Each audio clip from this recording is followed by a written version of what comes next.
Shalom, shalom. I don't know what happened. My phone was tripping, but we're gonna continue where it cut off.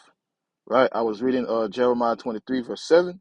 Behold, therefore behold, the days come, said the Lord, that they shall no more say, the Lord liveth, which brought up the children of Israel out of the land of Egypt. Right. When Yahweh shall return and gather his elect. Right. The second Exodus. We ain't gonna talk about in the kingdom of heaven. They ain't gonna talk about the first Exodus no more. That's gonna be it's gonna be done. That's gonna be over with. Right? They're gonna be talking about this Exodus when Yahweh shall come and gather his elect. That would be the topic of conversation in the kingdom of heaven. This new Exodus that would take place out of Babylon the Great. Right? Verse 8. But the Lord liveth, which brought up and which led the seed. Some people say it's not about physical seed, where they go right here. The seed of the house of Israel out of the north country, and from all country whither I had driven them out, and they shall dwell in their own land. Let's go to Revelation 18. Revelation 18. Right? Revelation 18. I'm going to jump straight to it. Verse 4. And I heard another voice from heaven saying, Come out of her, my people, that ye be not partaker of her sin, and that ye receive not of her plague. That is talking about how, that is talking about when Yahweh shall return, them chariots. That is how he's going to gather his elect through his chariot. That's why I say, Come out of her, my people. Yeah, you could use that to say to come out of Babylon to mean to repent, but this is literally talking about being taken up out of Babylon by the chariots, right? Like I said before, the chariots or the or vessel of salvation. Let's get that in Habakkuk. Habakkuk. Where we go right here? Come on, Habakkuk 3. Let's jump to 8. Habakkuk 3 verse 8. Was the Lord displeased against the rivers? Was thy anger against the rivers? Was your wrath against the sea, that you did ride upon the horses and your chariots of salvation? See that?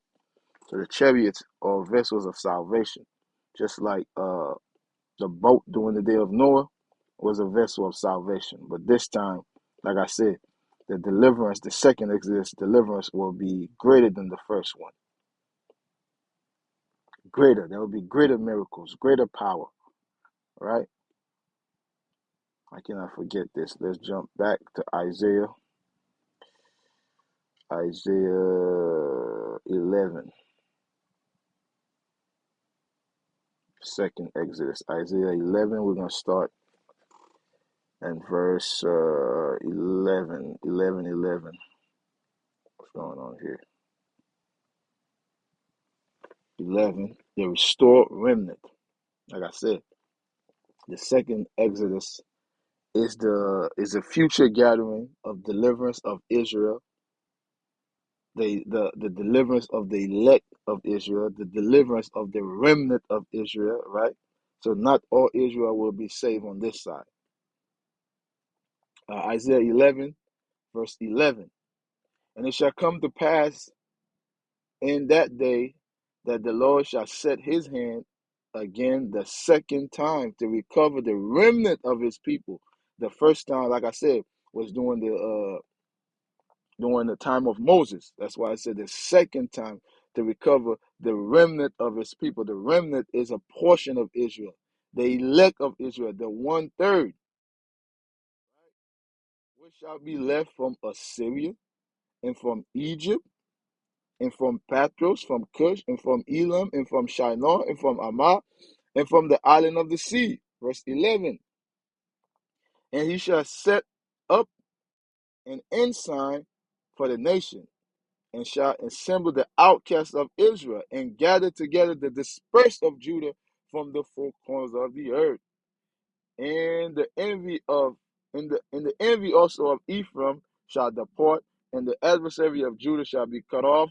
Ephraim shall not envy Judah, and Judah shall not vex Ephraim. Right now, the tribe are divided right now. So when Yahweh shall return, he will gather them up. He will give them a new spirit, right? And there will be one people. Let's get that in Ezekiel 37. Ezekiel 37. The valley of dry bone. All right. We're gonna jump to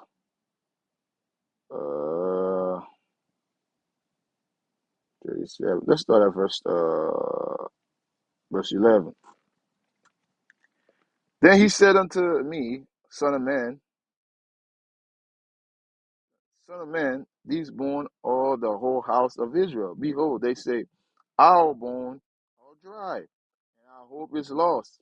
We are cut off for our part. That again.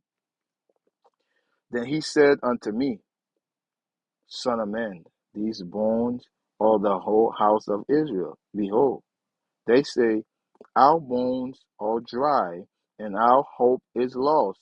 We are cut off for our parts. Verse 12. Therefore prophesy and say unto them, thus say the Lord Yahweh by Hashem Yahweh Shah, behold, O my people, I will open your grave and cause you to come up out of your grave and bring you into the land of Israel. Right. Verse 13. And you shall know that I am the Lord when I have opened your grave, O my people, and brought you up out of your grave. Verse 37. Verse 14. And shall put my spirit in you, and you shall live, and I shall place you in your own land. Then shall you know the Lord have spoken it, and perform it, said the Lord. Verse 15. Let's continue. The word of the Lord came again unto me, saying, moreover, son of man, take thee one stick, and write upon it for Judah, and for the children of Israel his companion. Then take another stick, and write upon it for Joseph, the stick of Ephraim, and for the house of Israel his companion. That's being done right now. If you're in the spirit, brothers out there in the highway and byway, right? With the 12 short sign. That's it right there. That's the fulfillment right there. Verse 17. And join them one to another into one stick, and they shall become one in thy hand. Verse 18.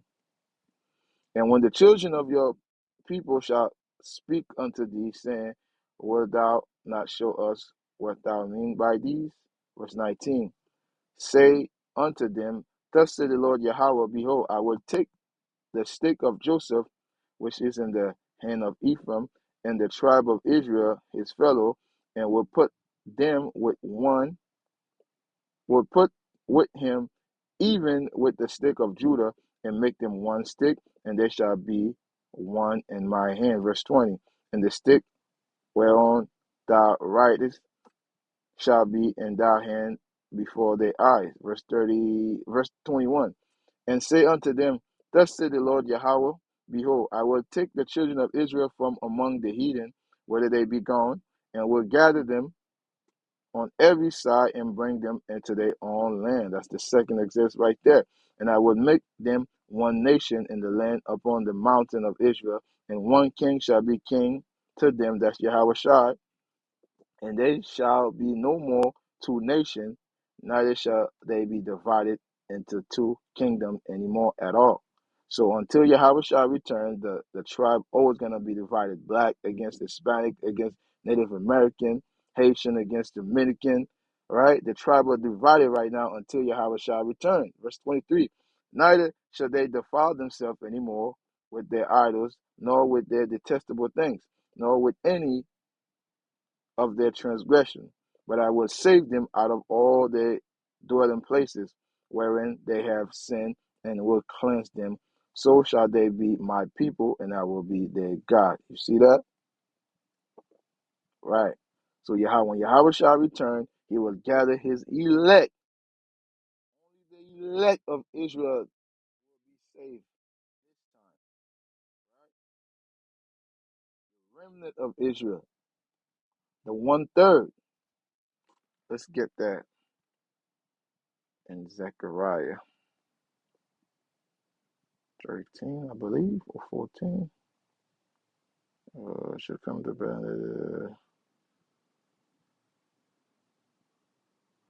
right. Let's jump straight to it. Zechariah 13, verse 8. And it shall come to pass in all the land, said the Lord, two part therein shall be cut off and die, but the third shall be left therein. Verse 9.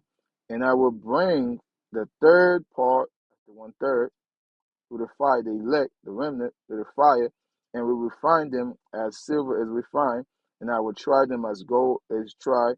They shall call on my name, and I will hear them. I will say, it is my people, and they shall say, the Lord is my God. Like I said, when Yahweh shall return, he will gather his elect throughout the four corners of the earth. That's Matthew 24, verse 31. He will gather his elect. The elect only come out of one nation, and that's the nation of Israel, right? So salvation is of Israel only. And this is the second Exodus, the gathering and deliverance of the elect of Israel out of Babylon the Great, right? Lord willing, this was edified. Shalom.